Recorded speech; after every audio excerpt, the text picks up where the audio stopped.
Hello, नमस्ते प्यारे विद्यार्थियों और प्यारे दोस्तों, कैसे हैं आप सब? उम्मीद करता हूँ शानदार, बढ़िया, फर्स्ट क्लास होंगे।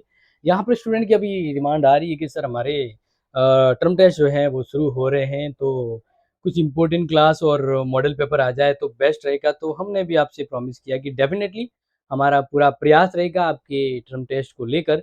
तो यहाँ पर आप सभी को बता देता हूँ कि ये जो टर्म टेस्ट को लेकर ज्योग्राफी का मॉडल पेपर दे रहा हूँ।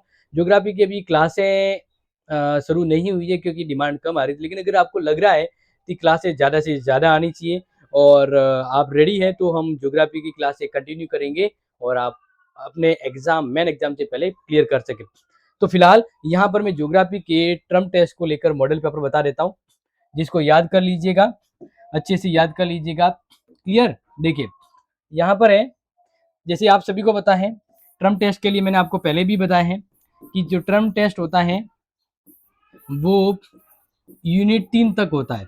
यूनिट 1 से 3 तक का टर्म टेस्ट होता है और ये टर्म टेस्ट जो है वो 50 अंक का होता है, ठीक है? और ध्यान रखना 2 घंटे का होता है और पेपर वही होता है जैसे आपके मेन एग्जाम की तरह होता है ना। कैसे? देखिए, पहले आएगा अ पार्ट, जिसमें 10 प्रश्न आएंगे छोटे। पहला, मानव भूगोल क्या है?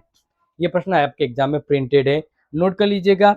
अब आप पूछ रहे हैं इसके आंसर, तो समय अभाव के कारण अभी तो ये मैं आंसर नहीं बता सकता, लेकिन अगर डिमांड ज़्यादा रही तो शाम को इसका सॉल्यूशन भी दे देंगे, या फिर आप हमारी ओल्ड जो क्लास है उसमें भी इसका आंसर ढूंढ सकते हैं, मिल जाएगा।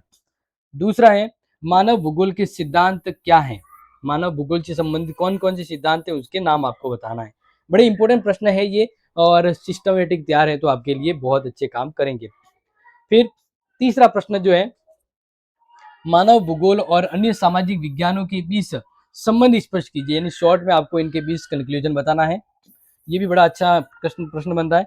नेक्स्ट है, पर्यावरणवाद किसे कहते हैं? प्रश्न क्या है? पर्यावरणवाद किसे कहते हैं? यस, मानव भूगोल से संबंधित है।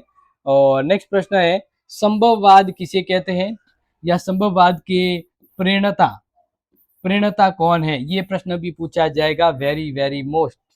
नेक्स्ट है, नवनियतिवाद का अर्थ क्या है? नवनीतिवाद के प्रेरणा प्रेरणता कौन है? ये भी नोट कर लीजिएगा, वेरी वेरी इंपॉर्टेंट प्रश्न है। नेक्स्ट है, पार्ट एक है, भूमध्य सागरीय प्रदेश की मानव जीवन पर क्या प्रभाव पड़ता है? भूमध्य से जो सागरीय क्षेत्र जो है ना, वहां पर जो मानव रहते तो उस क्षेत्र पर उसका क्या प्रभाव पड़ता है? क्लियर? नेक्स्ट इसी तरह प्रश्न है नंबर 8 कि विषुवतीय क्षेत्र में मानव जीवन कैसा है? विषुवतीय क्षेत्र जो है वहां मानव जीवन कैसा है? नंबर 9, हेडन द्वारा मानव जाति का वर्गीकरण कैसे किया गया, यानी किस आधार पर किया? रंग के आधार पर किया है, खोपड़ी सर के आधार पर किया, तो उसके बारे में आपको यहाँ बताना है। नंबर 10, जनसंख्या घनत्व क्या है? यह जैसे कहता है ना कि यानी प्रति वर्ग किलोमीटर में कितने जो लोग रहते हैं, वो जनसंख्या घनत्व रहता है। तो बिल्कुल हम इस पर और बात करेंगे। फिलहाल अब जो बड़े प्रश्न आएंगे, बड़े प्रश्न उसको देख लीजिए। मानव भूगोल की परिभाषा, क्षेत्र और सिद्धांत पर विस्तार से चर्चा कीजिए। इकाई पहला, इकाई पहले से मानव भूगोल का अन्य सामाजिक विज्ञानों से संबंध स्पष्ट कीजिए, वेरी वेरी मोस्ट है। फिर इकाई 2 से मानव जीवन पर जलवायु और स्थलाकृति का क्या प्रभाव पड़ता है? ये बड़ा प्रश्न है, बड़े प्रश्न मतलब 10 नंबर के आएंगे और नंबर ही नंबर आपको देंगे, बस तैयार कर लीजिएगा। फिर विषुवतीय, रेगिस्तानी और मानसूनी क्षेत्र पर मानव जीवन की विशेषताओं का वर्णन करना है। और फिर यूनिट 3 जो है, तीसरी यूनिट, क्योंकि टर्म टेस्ट 3 यूनिट ही होती है, तीसरी यूनिट, मानव जाति के वर्गीकरण की प्रमुख प्रणालियों की व्याख्या कीजिए, याद कर लीजिएगा।